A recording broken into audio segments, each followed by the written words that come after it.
Welcome to Rough Drafts, How God Writes His Love in Our Stories, a podcast that explores the faith journeys of our friends and neighbors in Burns, Tennessee. Everyone has a story to tell, and in this podcast, we'll hear powerful and inspiring stories of how God works in the ordinary lives of people like you and me. Our stories are unfinished and perfectly imperfect. They are just rough drafts, a glimpse of what is to come because God is still at work, writing plot twists, introducing new characters, and bringing good even from the most challenging circumstances. Join us as we see what God is up to in our stories. Here's your host, Matthew Hyatt. So the circle of our show is expanding a little bit today. Most of our guests have been friends from Dickson County, but today you get to listen to a friend from Donelson, among other places. Freed Hardeman Connections, North Carolina camps. Son of a preacher, but don't hold that against him. Today's guest is my friend Caleb Sams. Welcome. Hey, yeah, thanks for having me. You're here. You we made it. Yeah, I was enticed. You were enticed. By what? This is a lovely little restaurant downtown here that we find too many opportunities to go to. Ginger's. Of course. Yeah, you guys have it good over here on this side of town. It was a little rough when we were walking out and Ricky started to pat you down for the bottles of Yum Yum sauce you had shoved in your pants. Yeah. I think my picture's up in the back probably somewhere. There's a warning. So you have grown up in and around the world of ministry. Yeah. Your dad is like the Pope of the Carolinas. Yeah. You have done your career in the financial world, but a lot of what you have done has been church-facing finances. Mm-hmm. Just give me that 30,000-foot view of that. Yeah, so to not turn that into a commercial. You're welcome to. We don't pay, so you might as well get something. My dad's been in ministry ever since he left school. He's been in the Carolinas the whole time. And because of that, I got a really front-hand view of what life is in ministry as much as you can as a minister's kid. I'm sure it's different. But it was enough for me not to want to get into ministry. And that's not to say anything bad about where he's been or what he's done or anything. More so the bar that he set felt unachievable. But it left a little soft spot in my heart towards ministry and loved the church. And so when I got into financial planning and opened that practice, there was always a tinge towards I've met and went to school with at Freed and have friends and just connections with ministers that I know just have questions, need help, and so just it's a part of what we do and how we work with folks and churches and stuff. So, but it was all kind of through the seeing behind the scenes as a kid growing up, and you knew how the sausage was made. Yeah. You get to see a lot of so he's been at the same church for over 35 years. So you get to see a lot of really special, beautiful things about that, but then there's also always stuff falls through the cracks, and so you kind of get to see both sides of that coin. Absolutely. So, you know, ministry is wonderful. It is a really cool life. I get to do some of the coolest things in the world and get to help some people in some neat ways. But if my kids came up to me and said, I want to do it, I might scream, run. Yeah. Yeah. I don't know. Yeah. Probably a whole nother episode. Yeah. Sure. We can't tell those stories because those people are still alive. So, it's the Joel. The people that are employing you potentially are listening to this, right? So I don't know. I don't think they actually listen. It's the rest of the church that does. Yeah. Okay, so there are any number of stories you could tell. Sure. Over our lunches at Ginger over the years, you've told me a lot, and I have no clue where you're going to go with this, but what's your God story? Yeah. I think there's three. As I've listened to other episodes, I would say there's three like really major points. You are such a preacher's kid. Do you have a poem? They all they start with the same letter. Okay. I'm working on it. I've got illustrations and everything. So I think the first one's just a major blessing. I think sometimes when we grow up in church and we have faithful families, I think there's a tendency sometimes we look back and go, well, we don't have the really big story, or we don't have the really, and I think sometimes we miss out on like the generational faithfulness that is there. My dad ended up at Freed on like a dare. He was set to go to the University of Tennessee in their engineering department with a full ride, and a guy came home. They'd only been going back to church for a couple of years, and while he was in high school, and a guy came home from Freed and bet him and his best friend that he wouldn't last the semester at a Christian school. And so he, being the the really sound 18-year-old that he was. He took him up on the bet, and now he's 40 plus years in ministry and met my mom there. And so like, I just think. And this is why we're against gambling. Yeah. You might end up in preaching. Yeah. So it's neat to see like God's hand in his life, then impacting for like me and my sister to be raised in a family that loves the Lord and devotes their life to him and to be kind of built around that. And just, uniquely, a lot of ministers' kids, I think, live a world where relatively often they're bouncing around from town to town, church to church. And to be in a place where I was born and raised in the same congregation, we've got a lot of like ancillary family members that, when I think of aunts and uncles and grandparents, I've got my own, sure, but most of the faces that fill those memories are just people from that church that just surrounded our family in love. And so just I think that's the first piece. God just blessed me. And even in the midst of that, I think there was, everybody kind of goes through points in their life when they're trying to figure it out or whatever. And I remember when I was a kid in middle and high school and stuff, I knew all the right answers. I could lead the whatever version of a youth group there is at a small church in North Carolina, our 7 kids that were all 2 years apart. I could go to church camp and do the Devo and all that kind of stuff. But then during the year, during the week, run through all the same stuff. And that continued for a couple of years at Freed. And I guess so my second point in this syllabus. I remember the year, the summer between my sophomore and junior year of college at Freed, just kind of having this moment where I was really frustrated with what felt like living kind of 2 lives, with one foot on either side of the camp. And so I remember praying and trying to, asking God to push me off that fence. And we might talk more about this or whatever, but later on that year, I was diagnosed with cancer, missed a year at school, all sorts of different treatments and all that kind of stuff. But a really tangible way to see and experience the church and God and his faithfulness and my frailty, and to kind of be on the front end receiving of his peace and patience and love and all that. And that was obviously for me a really big refining moment. Okay, hang on. You are going to have to tell that story. Sure. Yeah. Do you want me to dive in now? We said 30,000 foot. I mean, we can nosedive the plane. Okay, let's nosedive the plane. Let's look for a mountain to crash into. Okay. So,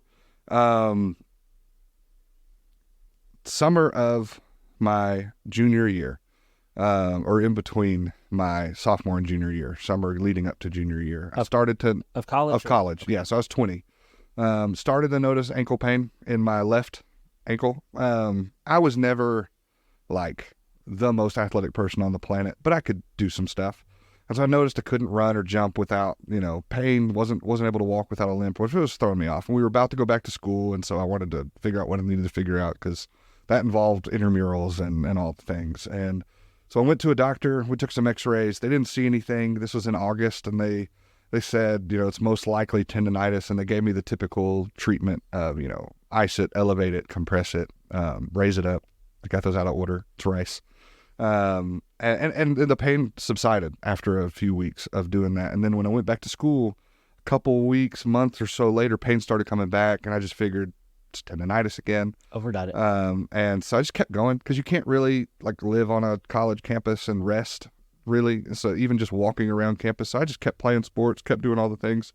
Figured I would get to the end of, the semester and get into the 6-ish weeks of winter break, and then just chill and not do anything. And about a week or two into that, I realized pain was getting worse. It wasn't getting better. And so I remember going to the same sports ortho doctor. And I had this vivid fear in my mind. I was so terrified I thought I'd pushed tendonitis to its extent, and you snap the tendon when you've overused it. And I was so nervous that I was going to have this, what was in my mind, massive surgery to put a tiny little slit in my ankle and basically connect the tendon back together. Yeah. But that felt like that felt like it was going to be the worst news ever. And in that meeting, they did the same x-ray, and they took the x-ray, and basically all they said was, there's clearly something wrong here. We don't know what it is. we're going to have our radiologist look over this and she'll call you in the morning. And so y'all just go back home, and just wait to hear from us. And so it was Dad and me there during the summer. And I got home, and it was early afternoon. I think it was a Thursday. And I remember that because what happened on Friday. Did you have any sense of Nothing. So it was just kind of like, they know something's jacked up there. Yeah. I don't even know. And Dad might have, we haven't really talked about that specific meeting because then the next day kind of just turned us into a tornado. I don't know if I didn't catch radiologist. I don't know if they're specific to a thing. So when she said they were going to send it to their radiologist, I don't know if, being in ministry, he sits in a lot of hospitals with a lot of people. I don't know if that threw a bunch of flags up for him. Yeah. That he just kind of strong-armed and didn't let, his son see. But I didn't have a clue. But I remember we got home and Dad was just like, well, we'll wait to see what they say. And I'm going to run back to the office and knock some stuff out. Yeah. They're not calling you until the morning. An hour later, the phone rang. I'm sitting on my parents' couch alone. And the first words out of the radiologist's mouth were, "Is there anyone there with you?" Which is not what you ever want to hear a doctor say on the phone. No. And I told her, no, there's not. I'm here alone. And she said, oh, well, then what's a good time I could call you back? And I said, no, whatever you've got to tell me, you could tell me. And so she starts to talk about, what the x-ray looks like. And she uses a word called osteosarcoma is what she thinks it is, which is a type of bone cancer. And in that, she tells me that we've already got everything scheduled. Tomorrow morning, you're going to go down to Charlotte and we've got you an appointment with a bone disease surgeon that specializes in all sorts of different things. We've got MRI scheduled and blood work scheduled and all this kind of stuff. And so we spent the whole day. And when we first got there, the doctor looked at me and he expressed a little bit of frustration in what she said. He was like, I wish she hadn't told you it was osteosarcoma. It could be a number of things. We're going to figure it out. And as the day went on, we kept kind of checking off all the boxes of all the other things that it could have been. Not this thing. That were all better options than what it was. He said it could have been the worst bone disease, infection he'd ever seen. Yeah. And he said, it would, for me, it would be the worst one I've ever seen, but somebody's got to hold the mantle. Do you get a plaque if that's the case? I think so. Yeah. I get his picture and he puts me up on the wall and it's probably an x-ray scan next to it or something. Yeah. It could have been a lymphoma. He said it'd been rare for it to be in the bone, but with the relationship between marrow and blood cells, it's not it's probably uncommon, but not impossible. But we kept checking the boxes off. And so ultimately we were left with osteosarcoma. But because it was a Friday, we really didn't get some of those results. I've always felt like that weekend is the worst time to go get tests done. Yeah. Because nobody's calling you on a Saturday morning. So we sat for the weekend and kind of waited to see what was going on. And ultimately Monday, we kind of got the official diagnosis. We scheduled all sorts of stuff probably at that point. Had to get a biopsy, which we determined it was stage 4. We did a full body bone scan. And it was also present in both of my lungs, which is where osteosarcoma goes. It usually shows up around a joint in the bones and then metastasizes to the lungs if it's not caught early enough. We put a port in, and then I pretty much immediately started a schedule of 3 different chemotherapies that were all inpatient. So I was in the hospital for about 3 weeks straight-ish. I'd do one for 4 or 5 days, take a day or two, come back, do another one, and then vice versa. So I was in the hospital for about 3-ish weeks and then out for about 2 weeks and then back on. It ultimately led to an amputation in April, which we knew going in pretty quickly that was going to be the case. They thought there was a chance they could have saved the leg before they actually got in and did the biopsy and saw how much damage the tumor had already done. But we'd already decided not to do that anyway. It's a really cool, there was a couple moments where people that don't have to infuse faith into their services did for us throughout that year. One of them was this surgeon. I remember in that meeting on Friday when he was kind of going through the options of we could do what's called this bone fusion and save the leg, or we could amputate. He expressed how, as a surgeon, he really enjoys what he does. And he likes surgery and it's challenging. And so if he had to pick what surgery to put on his list of what he had to do today, he'd pick the fusion every time because it's way more tactful and challenging and it'd be enjoyable. And then he reached around. He was kind of sitting on the back of his desk, and we were sitting in the chairs in his office, and he kind of reached around behind him and grabbed a little picture frame and flipped it over to show my dad. And it's his 4 or 5-year-old son. And he says, but if it was him, I'd amputate every time, just because the lifestyle he'll be able to live, you know, he'd never run or jump again if we fused this. He'd walk with a limp. He'd probably develop knee and hip problems and all that kind of stuff. And that really helped Dad kind of like he saw the relational side of that, the doctor allowing himself to be a little human in that moment. We decided to wait to do the amputation until April, to give the chemo about 3 months to at least have some glimpse of an idea of what is the treatment that you're taking, how is the tumor in your ankle responding, and maybe that'll give us an idea of how the tumors in your lungs are responding. That's a neat thought. Like, this is a marker for that. Right. Yeah. So we had the option. They're like, you're the healthiest you're going to be over the next year right now. Like, we're going to throw chemo at you, and every round is going to make you weaker and weaker. So we could amputate right now, and you'd probably be able to do your, you know, physical therapy and get up and walking a little bit easier, have a little bit more energy so that your body can get used to that transition before you get weaker.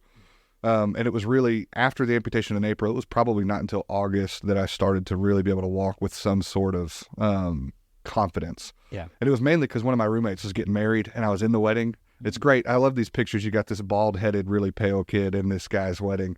But I was really convinced. I was like, I am not walking down the aisle in this guy's wedding with canes. Yeah. And I remember getting so mad at myself one day because up until I got diagnosed, I was walking on a broken leg. Yeah. And dealing with a lot of pain and just kind of gritting through it, and was, I guess, tougher or whatever. Yeah. But then after the surgery, I was just kind of like, and so I remember like, 6 months ago, you'd just be jumping around right now. So I remember I was literally sitting on the couch. I took both of my canes onto the back deck of my parents' house and just hurled them as far as I could into the backyard. And I was like, all right, well, you're going to walk now. And so did that. Burning the ships, man. Yeah. You know? And so we did chemo all that year, all the way up till the end of October. And then we had a bilateral lung surgery, and cancer-free so far since then. It'll be 10 years in October next month. And Congratulations. Thanks. Yeah, that's the big one, they say. So I try not to get like overly dramatic or whatever. I think I knew you 3 or 4 years before you ever told me any of it. Yeah. You made a joke about like a Wi-Fi password or something. I'm like, wait, what are you talking about? Yeah. Yeah. When you get diagnosed with a rare disease, like you meet everybody's neighbor's nephew's schoolmate that heard about it too. Yeah. I haven't met anybody yet that has also survived. And it's typically, I was fairly old for when I got it. It's Really? typically a pediatric cancer. Huh. So it's been, you meet a lot of 12, 13, 14-year-olds. And so I don't know any way to explain like why that didn't take place for me. And there's always outliers. There's always, there's the guy that was cleared for 12 years and then went back in for a routine checkup and lit up the light like a Christmas tree or whatever. Who knows what is in store for my future, but who knows? None of us know that. right. Yeah. And so it was amazing to see God at work in the midst of that. I remember when that weekend between all the tests and the official diagnosis, we kind of let our church family know and some close friends know what was going on. And I remember when I went up and kind of told our church family what was happening and what was going on and what it most likely was and what we were just kind of waiting to hear.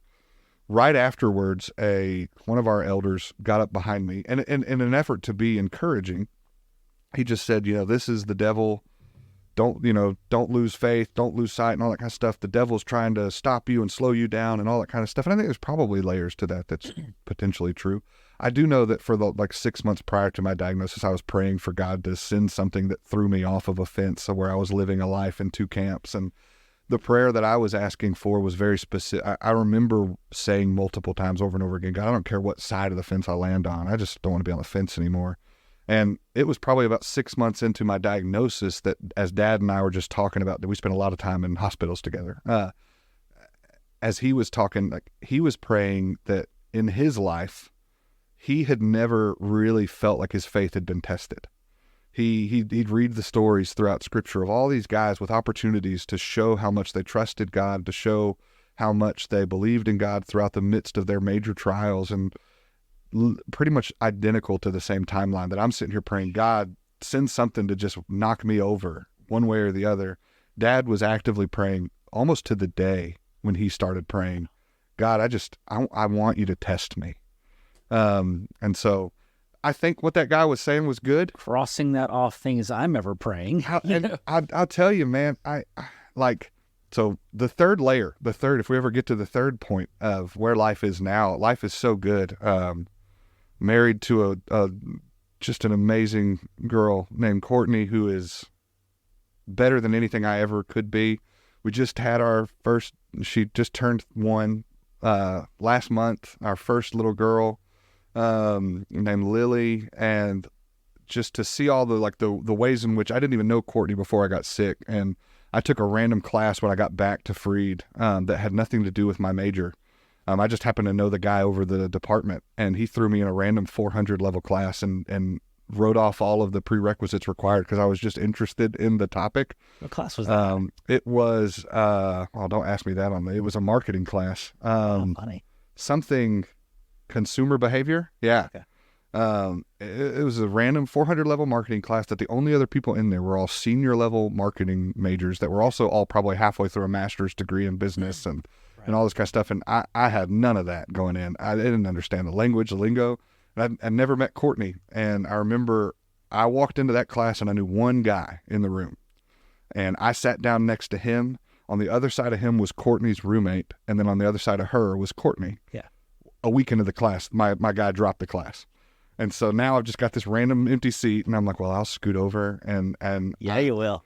And I remember, it's funny, like if you'd have known me in college, so I went to one of our social clubs or whatever, softball games, and I was sitting there with a really good friend of mine who was on staff and is still on staff. And she'd kind of become like she wasn't getting paid for this, but I basically used her as a counselor while I was at Freed. Yeah. And I remember sitting next to her at the game, and I told her I'm in trouble. And she said, why? And this was 2 weeks into the year. I think I've said hello to Courtney at this point. And I guess there's more backstory. Courtney had come down and sat next to me on the bleachers because her boyfriend at the time was playing our team. And she walked down, and her team, she played on like her club's the highest level team or whatever. They were playing next, but none of her teammates had gotten down there yet to like warm up. Yeah. So she was early going to go watch her boyfriend play. And then a couple minutes later, a couple teammates showed up and she walked off. And then I turn around and look at Summer and I go, Summer, I'm in trouble. And she goes, why? And I said, I'm in love with that girl. Like I said, I'm in love with that girl. And that's her boyfriend over there. And so you had him killed. And yeah, and if you'd have known, like it's not only the context of like just the other people sitting around me probably were like, okay, sure, Caleb. But this was the woman that over the last 3 or 4 years I'd gone to with all of the stupid stuff I was doing, there's no world in which she was like, yeah, sure, Caleb. Like, yeah. Okay. And I remember one of my best friend's little sisters happened to be sitting next to me when I said that to Summer. And after Courtney and I got married, she reached out and messaged me. And she said, I remember that night that you said that you loved her. And I don't know what it was. Other than she was just magical. But like from the moment I saw her, I was just like this girl, and there was something different and special about her. And so we just got this really fun and awesome life. And I thought of that because a couple months ago, I was helping teach a class with one of our elders, around like generosity and some other stuff. And it was a couple, at our church that he and his wife had lost their son when he was maybe 13 or 14. And he said something to the effect of, while he was teaching that class, to get your faith to I'm probably going to butcher this and paraphrase a little bit, but basically getting your faith to a point where you can say the prayer to God to go, God, whatever is in my life that you've got to take away to bring me closer to you, like I'm laying that at your feet. And in losing his son was a prayer that he learned to pray. And I remember that night, just a couple months ago, looking at him and going, I think I could have said that prayer 9 months ago. But I don't know if I'm saying that prayer right now. Yeah. Aggressively, definitely not honestly. My fingers are crossed if I am. Yeah. So. Yeah, it's the thing about faith. I think most of us, I don't even want to say most of the time, I want to say all the time, with incredibly narrow exceptions, don't actually live a life that requires faith. Sure. We don't do anything that, we pay the bills. Yeah. We go to the doctor. We floss. Sure. And so we do all the things, and that's good. But the moments where our faith means more than I got up and went to church on Sunday, for a whole lot of us, are exceedingly rare. And on one hand, I kind of really like it like that. Yeah. It had to have been safer feeling for Peter to be riding on the boat than walking on the water. Right. But what do we miss if we never get out of the boat? Man, that was so corny. But Yeah. what do we miss because we're afraid? And, my line earlier about, Lord, I'm never praying that you help knock me off the fence. Yeah. We say things like that, and they're half joking, but they're not really a joke. Right. Don't pray for patience. God will put someone real annoying in your life, and you'll regret it. Yeah. Even that line just kind of betrays the fact that we don't actually trust that God knows what he's doing. Yeah. And we're afraid that if we rub the magic bottle, the genie will come out and not give us what we wished. Yeah. And I think I never experienced, and I may not have experienced really to this tangible level since then, the level of spiritual warfare that I experienced that year.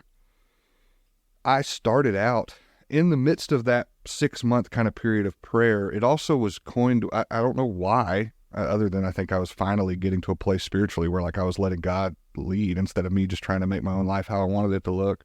I found myself, I'd go to the library, which was, I didn't even know where the library was. Freed Hardeman did have one. Yeah. I would take my Bible, and I probably wasn't the most studious person on campus. I definitely wasn't. But I'd read entire books of the Bible in one sitting. I got this level of hunger, I think. Yeah. And I remember when I first got diagnosed, there was this immediate kind of all right, this is what we've been waiting for to a certain degree. Yeah. I've been praying, so now's the time to go. And I had this kind of, I'd wake up each morning and read through Job, and I'd read Philippians, and I'd get to this point of, I think sometimes we misinterpret Paul's words when we're like, well, Paul didn't really know what he wanted. And it's like, yeah, he did. He tells you which one would be better. He's just willing to stay. Hard pressed between the two. Yeah. To be with you or to be with Jesus. Yeah. And I feel like I started there, but then I think what Satan's allowed lies to seep into my heart, where I'd come back to Freed, or I'd go to a church, or I'd just go to church, whatever. And so many people, we kind of coined this little hashtag or whatever, because those were a big deal back then, of God is bigger than cancer. The idea was just, whatever does or doesn't happen, God's great, and no outcome changes that. And a lot of people, in an effort to encourage me, I think, there were so many people that I could never do what you're doing, or I wouldn't have that kind of response, or that's such great faith. And all of that was great encouragement. But I think what Satan allowed to happen was, it didn't take long for my fully developed 20-year-old brain to walk into a room and go I'm the best Christian in here. All these people are looking up to me, and they think I've got it all figured out. I've got all the right answers. They want me to preach. They want me to talk about it. I'm limping up on stage. And I quickly went from what was this pool of I can't move and breathe without looking to Scripture, praying, to this almost clearly I got that figured out. And so there was this deficit that took me years to wander through, even until the last few years, probably. There's been this chasm of trying to get back into the rhythm of no, that's not true. Those are lies. There's more to this. You don't have it figured out. You're not the best guy in the room, and all that kind of stuff. And it was such a fast swing of man, I can really feel God here, to Satan going yeah, you can. Yeah, no, and just how quick it was to twist it over. Isn't it funny? Because if you If you just pictured how you would warn somebody for their spiritual health during a battle with cancer at age 20, you would assume that the warning is, watch out, this is going to cause you to question God. Yeah. Like that's the standard version of the story that we imagine. But you're saying, in your experience, the real version was, watch out because you think you're the hero of the story. Yeah. I mean, that's how we read scripture, right? Yeah. Like I'll put myself in first person every time I'm reading, I'm David and Goliath. I am the giant slayer. Dare to be a Daniel. When really I'm probably the guy shivering in his boots on the sideline. Like, I heard a great sermon about that one time. Yeah. It said, don't pray that you be a David. Pray to thank God that he sent you a David. Yeah. And there's a huge difference in reading that way. And we kind of talked about that today. We talked about this before, but at lunch too, there's a really, really big difference in you being the person going through it and loving the person going through it. I know my parents wrestled with, why is this happening? Take it from him and give it to me. What do I need? Like, not within a sense that they I'm sure they battled and struggled and wrestled with their faith, but they've remained their faith, but I definitely think it's really different. There's something that kind of happened. Like when you're for me, I guess I'll speak for me. I've talked to other people in the same shoes, and I think they've agreed. But when you're the one that's got the news, the diagnosis, all that kind of stuff, eventually, for the most part, there's a certain sect of responses to that just kind of quickly gets to the, all right, well, what are you going to do? You tell me to show up for treatment or not, or, maybe I'll find my own round. But at the end of the day, like, this is what I've got and we'll rock through it. And it's the people that loved me that I could sense more, being more viciously attacked by the actual truth of your son, your brother, your friend has cancer and it's not good. This is in such a small way compared to this. Leslie's had 2 or 3 knee surgeries over the years. She had kids via C-section, all that stuff. And when Katie was born a couple years later, they decided she needed to have tonsils and adenoids out. And so, we go to Vandy Hospital and they, wheel your kid back for surgery. And she looks so tiny in that bed. And Leslie looked at me in the waiting room and goes, it really isn't fun to be on the waiting room side. It's a lot better to be the person they work on, isn't it? Yeah. And now you know how the rest of us have felt. Oh, man. She said, I've never experienced this side. Yeah. I don't know how at all. I mean, I've had multiple relatively large surgeries. I've had infections from, my immune system that I got like ransomed in Memphis for a few weeks because I got such a bad blood infection that we got kind of caught in an emergency room, waiting room for a couple of hours before I could actually get in and see a doctor. And we held this information back from my mom for a number of years. The doctor told me that had I not gotten in a couple hours, like the infection was so bad. And I was in Memphis for about 3 weeks before I could come home. And so we had multiple different things that happened. Lungs collapsed during different parts. And so all these different needles and prods and all that kind of stuff. And a couple months ago, Lily goes in to get tubes in her ears. Yeah. I think it took 6 minutes, maybe. Right. And it's not even like we knew that I've known the doctor, the surgeon that did the procedure for years. He's great. He's well known. He's probably done tubes for 30 other kids at church, Yeah. And like, he knows what he's doing. Yeah. He cares. Yeah. It's such a simple, it's basically piercing the inside of her ears instead of the outside of her ears. Right. But like those little 6 minutes, you're just like, all right, taking so long. What's next? Yeah. When's he going to come back?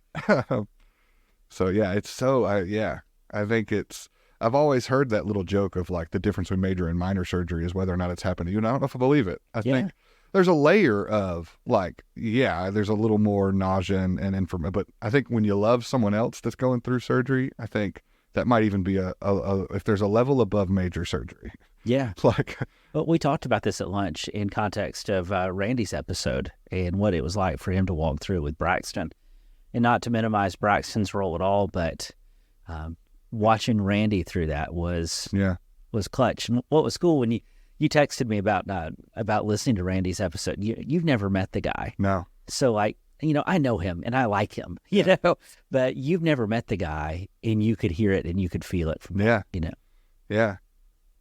And one of our minister at Donaldson asks me almost every time I see him, like, what have I learned about God now that we've had Lily? And it just amplifies everything. Like, I think a year ago I'd have listened to that and I'd have felt empathy maybe to a certain degree. Like, man, that's terrible. Having kids ruins you. Yeah. Yeah. Everything is so much sadder now. Yeah, it was like you saw a story about a child get abused on the news. You're like, oh man, that sucks. Yeah. But now you see that same story on the news. I'm like, and do I need to go it's buy guns devastating. and like get a bat and go find this guy too? Yeah, Like, is seriously, that like, another I'm option? gonna lynch him. Yeah. It's coming. Yeah, it's funny, and so much of what we and I have just talked about has been perspective stuff. Yeah. I want to go back to one more area, unless you've got another story or two you want to share. But at the beginning of the show, you said, that your story, you grew up in church, dad's faithful, family's faithful. And you said, it's easy to kind of think that your story isn't an exciting story, but generational faithfulness is a big deal. Yeah. And one of the reasons sometimes people turn me down for sitting in the chair and doing this, Yeah. they'll say, well, my story's not interesting. I was never in a cult. I never was a crackhead. And, so I don't have a good story. But generational faithfulness is a huge story. Yeah. Talk to me about that for a minute. Yeah. I'm always hesitant when we do youth rallies and we bring out the story of there's this guy that was slinging drugs and living this really worldly life, and now Jesus has found him. I think it's a beautiful story of grace and mercy, and I love the testimony that brings. But when you wheel that out in front of a bunch of 16 and 17-year-olds, 90% of what they hear is, oh, cool. So we can do what we want, and we're solid. We'll find God later. And it's funny because their reaction is, oh, he did cool stuff. Yeah. And like what he's trying to say is that stuff was awful. Cool, It was terrible. Don't do that. Yeah. And I heard the same thing. We're going through a thing right now where we're kind of in a search, and one of the ways we're starting our meetings with the team is everybody kind of, each person 1 week kind of has a day to tell their story. And we've had a little bit of that pushback too of, oh, there's really nothing here. And I think there's kind of two sides to that coin. Just the fact that you're here.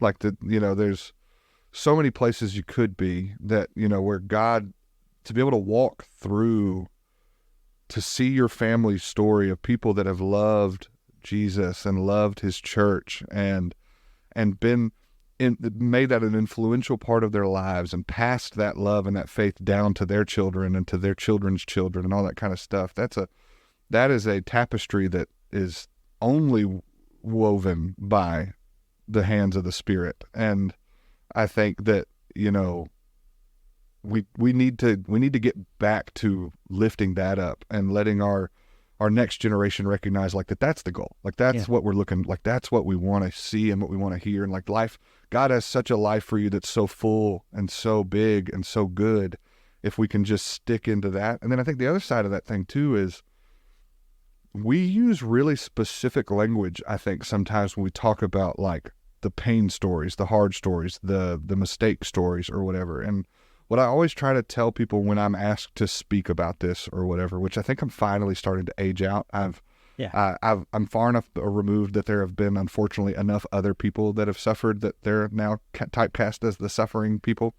But it expired at 10 years. Yeah, that's good. I'm grateful for it. But what I always try to tell people is, whether you're 6 years old or you're 90 years old, however you would answer the question, what is the worst thing that's ever happened to you?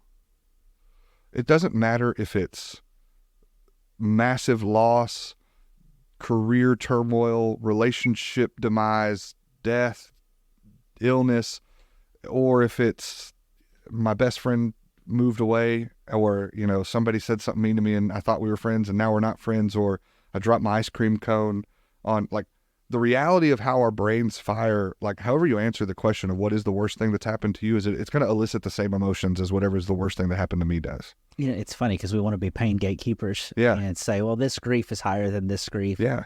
And I mean, there is a degree to which we ought to have some perspective to say hey, losing your child is not the same as you dropped your ice cream. Yeah. Because sometimes you meet people who need that. We say some boneheaded stuff sometimes trying to be nice, right? Yeah. But what you said is exactly true. Whatever the worst loss you felt is like the worst loss somebody else felt. Yeah. There's a leveling field there, and a space where you can, if you're looking for it, in those moments, you'll see God step in, and that's where we can do the old adage of the footprints in the sand, right? the beautiful little, but there's so much truth in I hate how good and true that little story is. It's been ruined by being put on refrigerator magnets. I heard a guy a couple weeks ago preach a really beautiful sermon of, he used an image. I can't remember the name of it's some famous painter that painted this really famous picture of Mary Magdalene sitting outside of the tomb, and all of the shades of the painting are dark, but there's just a little bit of light cast on her face, and her face is kind of turned away from her body towards the tomb. Yeah. And where he took the sermon it was only when Mary stepped into her most painful, darkest, deepest part of life, that's where she found Jesus. And I think not that we want people to have to run through pain and suffering and temptation and mistakes and all that kind of stuff, but there is something about, as we walk through life and see those moments transpire, if we've got eyes to see, right? There's so many places I'm hearing look for the people doing good, right? Mr. Rogers, God's going to show up. Yeah. He loves us, and the last thing he's going to do at our greatest moment of need is be anywhere else. Right. So, Okay, that was good. Can I just play this Sunday? Set preaching. I don't have a sermon ready yet, so that'd be all right. You would have to pay. I think I'll send you the speaker's fee. Okay, you get the honorarium. Do you get paid per person who listens to, or is it just Ooh, we could. Yeah, can we set up a listener? How many listens do I need for you to buy Gingers next time? 12, I think. Exactly. Nice. So tell your wife to get downloading, Yeah. Do you check IP addresses? Yeah, they all came from the same one. It was all where you live. So, oh, man. Well, thank you so much for sharing your story. Is there anything else you'd like to share today? No, man. I'm just grateful for you, for the friendship. It's been, I think we randomly met each other at some Top Golf outing years ago. You took me to Top Golf. Yeah, and it's just been, I've appreciated your heart and grateful for you being over here and the work that you're doing. Well, do you want to give a sales pitch real quick before you're done? No, gosh, no. Well, how do people find you if they wanted to find you? So on Twitter, no, I don't know. It's not called Twitter anymore. I don't even know how to say that. I'm on Facebook. I don't know. Ask Matthew. Oh.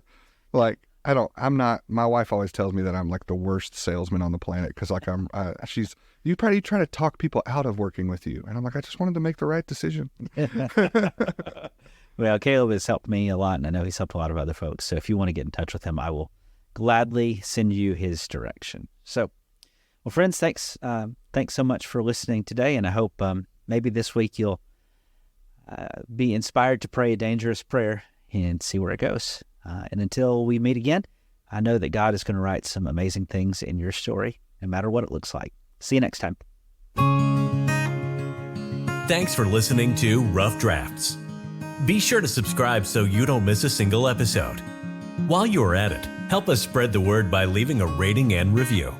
Until next time, let's keep looking for how God writes His love into our stories.